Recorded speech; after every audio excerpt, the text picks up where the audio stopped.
ہے دہشت بھائی، خیر اب تو آزادی ہے، جو چاہے۔ ایک نظر دیکھیے تو عالی جناب، ایک نظر دیکھیے تو عالی جناب، چشم پرنم ہے دیدہ خوناب، اکثر اسے قطرے خون میں تخت شاہ بھی ہو گئے غرقاب۔ واہ واہ واہ واہ۔ دیکھتے دیکھتے ہیں دریا خشک، سربراہوں کی نیتیں ہیں خراب۔ تشنگی حد سے ہو گئی ہے سوا، اور حد نظر سراب سراب۔ اے میرے شہر دلبراں، تجھ میں عشق اور حسن دونوں ہیں نایاب، محروم منہ چھپائے پھرتے ہیں، عاشقی کے بدل گئے آداب۔ واعظوں کی بھی فکر ہے محدود، سب کے آگے ہے منفعت کا نصاب۔ دل سے نزدیک دنیاوی آرام، آنکھ سے دور آخرت کا ثواب۔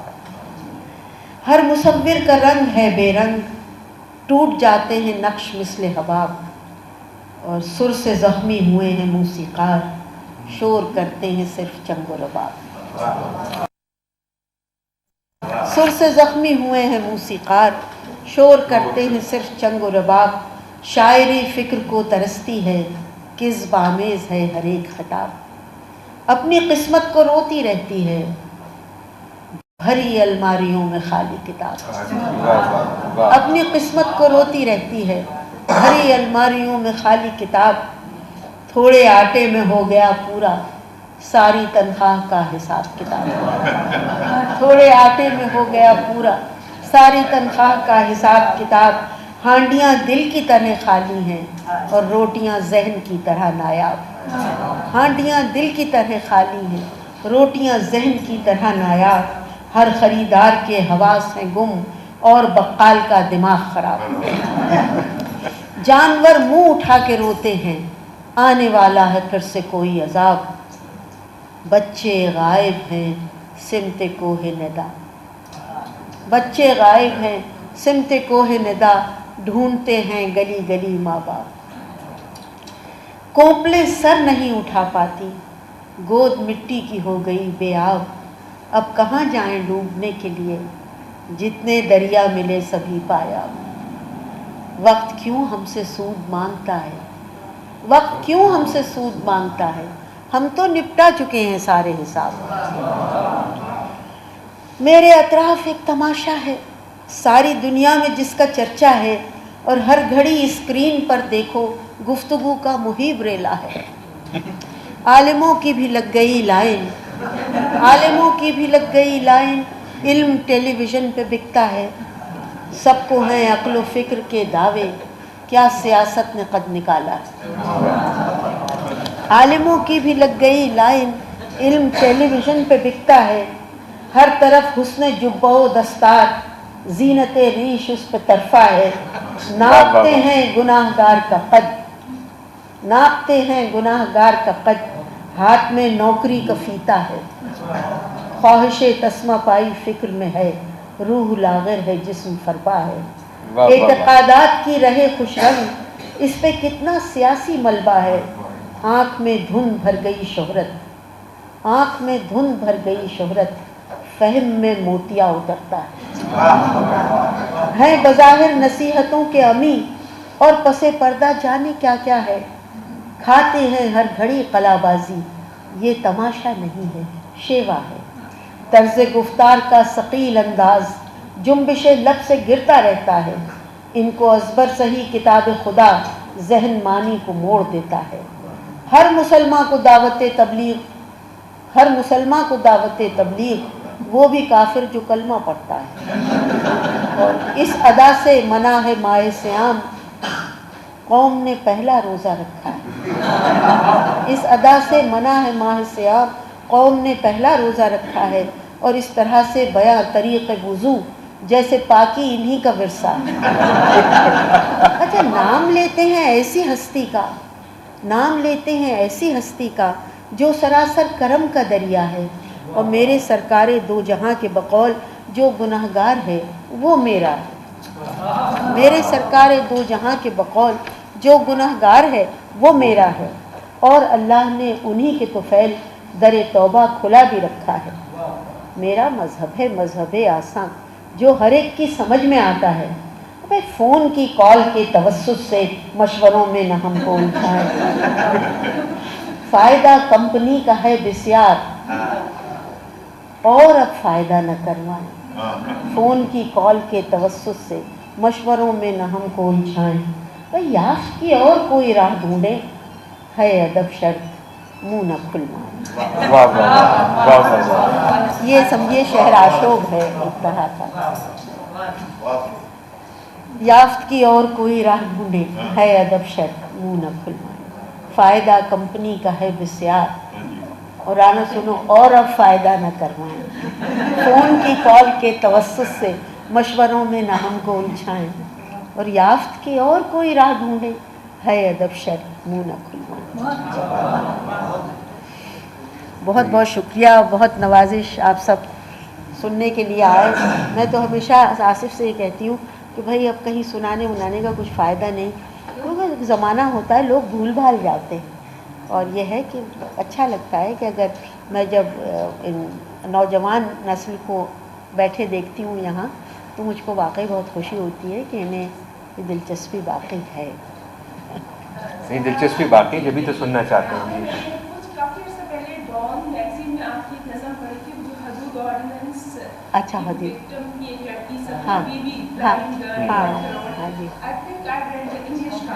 اچھا تھینک یو تھینک یو. ہاں اردو ہی تھی. دیکھتی ہوں اگر اس میں ہے تو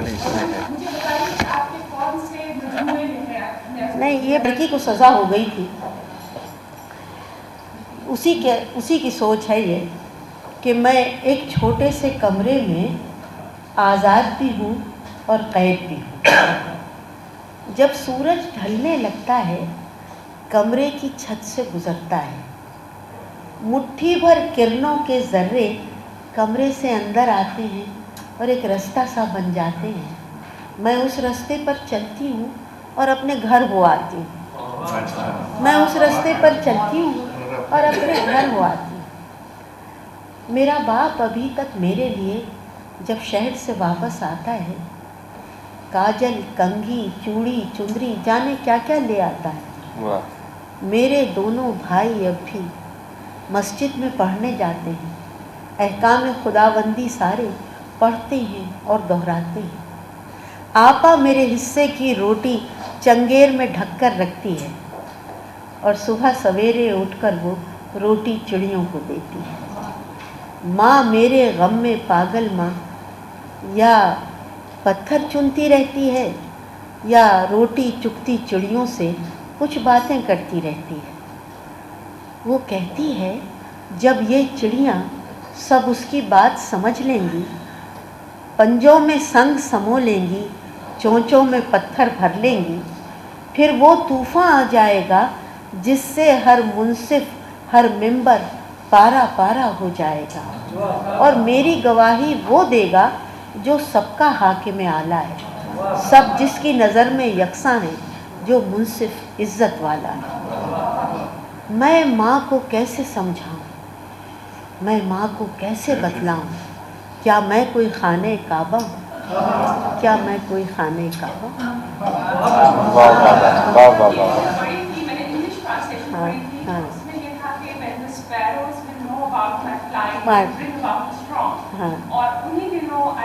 نہیں, پہلا مشاعرہ لاہور والا نہیں ہے. وہ ہوا یہ تھا کہ ہم لوگ اسکول میں جب تھے تو ہماری ایک ٹیچر تھی اردو کی, وہ مجھ کو بہت چاہتی تھی. اتوا کا ایک مشاعرہ ہوا خواتین کا, تو انہوں نے مجھ سے کہا تم بھی جا کے پڑھو. میں نے کہا میں کیسے پڑھوں. ان کا جو بھی تم لکھتی ہو لکھو, جا کے پڑھو. تو میں اس مشاعرے میں وہ مجھے لے گئی. وہ مشاعرہ بڑا عجیب تھا کیونکہ وہ اس میں سب پردہ تھا اور عورتیں پردے میں پڑھ رہی تھیں, شاعرات بہت تھیں, اور مرد سارے لوگ جو تھے مرد حضرات سب پردے میں بیٹھے ہوئے تھے. عورتوں کا مشاعرہ تھا اور مردوں کے لیے پردے کا انتظام تھا. تو یہ بات مجھے ابھی تک یاد ہے کہ ایسا میں نے پھر کبھی نہیں دیکھا. اور وہاں جو صدر تھے مشاعرے کے وہ ہاشم رضا صاحب تھے, وہ بھی پردے میں بیٹھے ہوئے تھے. اب صدر مشاعرہ بھی پردے میں ہے اور سب مرد بھی پردے میں ہیں اور شاعر حضرات بھی پردے میں بیٹھے اور عورتیں شاعرات ادھر بیٹھی ہیں اور آڈینس عورتیں، بس ایک عجیب و غریب مشاعرہ تھا۔ تو اس کی سب سے اچھی بات یہ تھی کہ اگر کوئی شاعر پردے میں وہاں اسٹیج پہ بیٹھے اور ان کی بیوی خواتین کی طرف بیٹھی تو قناعت سے سر نکال کے کہتے تھے کہ بیگم یہ بچہ بہت رو رہا ہے اس کو۔ وہ عجیب مشاعرہ تھا، وہ ایک مشاعرے جیسی میں نے دیکھا ہی نہیں تھا۔ تو اس میں نے سب سے پہلے پڑھا تھا۔ اس میں ظریف صاحب ہمارے ایک مزاحیہ شاعر تھے، انہوں نے پوری غزل پڑھی تھی اور اس میں ایک یہ بھی شعر تھا کہ میں تو شاعر ہوں جہاں چاہو بٹھا رکھو مجھے، یہ ستم کی بات ہے ہاشم رضا پردے میں۔ تو اس طرح کے مشاعرے سے شروع ہوئی بات، پھر اس مشاعرے میں کسی نے سنا ہوگا، پھر یہ بات لاہور گئی، اس کے بعد میں پھر مشاعرے میں باقاعدہ طریقے سے لاہور میں شریک ہوئی۔ تو اس طرح کے تو کئی مشاعروں میں جاتے تھے، تو پھر اس وقت کیونکہ کوئی خواتین کو زیادہ مشاعروں وغیرہ میں نہیں جاتی تھی، تو پھر کچھ گھر والوں کو کچھ کو اعتراض تھا، کچھ کو نہیں تھا۔ بہرحال میں تو چلی گئی مشاعرے میں، لیکن اب میں دیکھتی ہوں کہ اتنی اچھی طرح سے لڑکیاں مشاعروں میں آ رہی ہیں، پڑھ رہی ہیں، بڑی اچھی اچھی شاعرات۔ میں تو کہتی ہوں کہ ہمارے یہاں بہت عمدہ شاعرات پھر آپ کو پڑھنے کے لیے سننے کے لیے آئیں اسٹیج کے اوپر، اور ان کو کوئی میری طرح سے اسٹیج کی وردی پہننے کا بھی شوق نہیں تھا۔ وہ مجھے سفید کپڑے، سفید دوپٹہ اور سر ڈھکو، اور بلکہ ایک نے تو مجھے یہ بھی مشورہ دیا کہ بی بی غزل میں جو ہے نا عاشقانہ شعر وغیرہ سے گریز کرنا اور یہ مت کرنا، اور یہ کہ تانیث کا صیغہ بھی استعمال مت کرو، یہ مت کہنا کبھی کہ میں دیکھ رہی ہوں یا میں سن رہی ہوں یا میں آ رہی ہوں جا رہی ہوں۔ تو میں نے کہا پھر کیا لکھوں؟ تو انہوں نے کہا ہم لکھ دو کہ ہم دیکھ رہے ہیں، ہم سن رہے ہیں۔ تو یہ سب چھوٹی موٹی اس زمانے کی پابندیاں تھیں۔ تو اب یہ ہے کہ زمانہ اتنا بدل گیا ہے، اور اول تو پہلے شروع کی بات یہ ہوتی تھی کہ کوئی یقین ہی نہیں کرتا تھا کہ خود لکھ رہے ہیں۔ فیض صاحب نے بھی لکھا ہے کہ ہم پہلے یہ سمجھتے تھے کہ اس کو کوئی لکھ کے دیتا ہے۔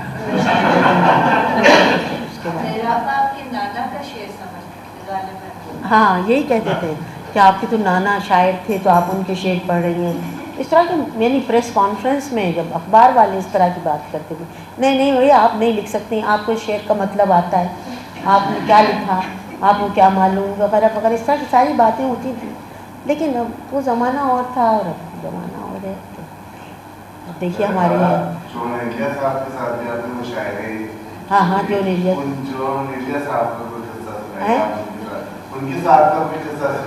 بھائی جون ہمارے بہت دوست تھے اور بہت اچھے شاعر تھے، وہ اور بہت پڑھے لکھے آدمی تھے، مگر اپنی وضع کے آدمی تھے، اچھے آدمی تھے، بہت اچھے آدمی۔ وہ جو لندن ایئرپورٹ گزرا، یہ بھی میں اس لائق تو نہیں تھی کہ میرا ان کے ساتھ اتنا وقت گزرتا ہے، ہم لوگ تو ایسے نہیں تھے، لیکن یہ کہ اس زمانے کے ایسا تھا کہ اس زمانے میں فیض صاحب یہاں آ نہیں سکتے تھے۔ بیروت کا بھی جب سلسلہ ختم ہو گیا تو وہ لندن آ گئے تھے، تو اسی زمانے میں زیادہ، لیکن فیض صاحب جیسا تو ذکیہ ہونا ہی مشکل ہے۔ یہ مطلب میں ایک قصہ ہمیشہ سناتی ہوں، پہلے بھی شاید میں نے سنایا ہو، کہ ایک مرتبہ وہ آئے تو تیار ہو کے جا رہے تھے کہیں، تو میں نے کہا کہ آپ کہاں جا رہے ہیں؟ تو انہوں نے کہا کہ بھئی ایک اور ہمارے بزرگ شاعر آئے ہوئے ہیں تو ان کے لیے محفل ہے تو ہم اس میں جا رہے ہیں۔ تو میں نے کہا کہ آپ وہاں مت جائیے، کیونکہ وہ بزرگ شاعر پہلی ایک ہفتہ قبل ایک اور محفل ہوئی تھی، اس میں وہ آپ کو بہت برا بھلا کہہ چکے ہیں۔ تو انہوں نے کہا اچھا تم سے کس نے کہا؟ میں نے کہا مجھ سے کون کہتا، میں نے خود سنا۔ تو انہوں نے کہا تم اتنی فضول باتیں سنتی کیوں؟ تو انہوں نے اس پوری بات کو میری پرابلم بنا دیا، تم اتنی فضول باتیں سنتی کیوں؟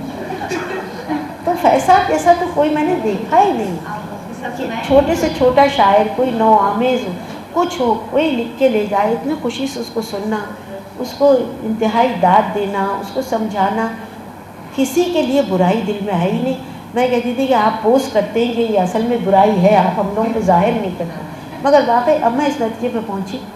ایک مرتبہ ہم لوگ کسی دعوت میں شریک تھے، تو جیسے 4 کی میز ہوتی ہے اس طرح سے ہم بیٹھے تھے، تو فیض صاحب مستقل سگریٹ پیے جا رہے تھے، تو ایک اور صاحب جو سرکاری افسر تھے اور حساب کتاب کے ماہر تھے بہت، تو انہوں نے کہا کہ فیض صاحب یہ آپ جو سگریٹ پی رہے ہیں اتنے کب سے پی رہے ہیں؟ تو انہوں نے کہا بھئی ہم تو